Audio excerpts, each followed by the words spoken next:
ينفع تديني بس سمكية افطر بقى النهارده؟ نص ولا ربع ولا قد ايه؟ لا انا بس عايز سمكية بس واحدة. يعني وزنها قد ايه؟ ربع ولا نص؟ بص انا عايز اقول لك على حاجة بصراحة. ايه؟ عايز اقول لك على حاجة. انا بس كنت عايز سمكية اخلي مراتي تقليها النهارده بس ونفطر بيها النهارده لان مساعة معايا ولا جنيه. فاهم؟ مش فاهم. انا كنت شغال هنا جنبك في محل هنا. ماشي فبعد ما اشتغلت هو خصم لي بقية اليومية بتاعتي. فانا بس هستأذنك لو ينفع تديني سمكية حاسبك على مثلا كمان يومين او بكره تبقى خدمتين. عادي يا عم مفيش مشكلة، دقيقة واحدة اصبر بس.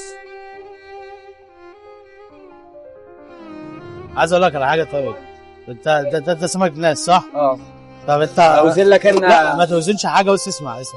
بص انا عايز سمكيه واحده بس. يا عم مش انت ومراتك اللي هتفطر؟ خلاص ماشي يا عم بس اسمع انا عايز سمكيه يا عم واحده. اللي فال لله ما بتغرقش. شوف جاي لله برضه.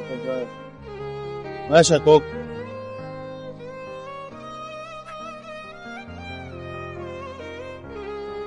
كيلو يا صاحبي. كيلو عايزه ايه؟ طب بص انا عايزك تقول له حسابه كام بحيث ان انا يا عم بقى لله اللي ما بتغرقش. احنا كده بنطلع وجبات ستار سايز.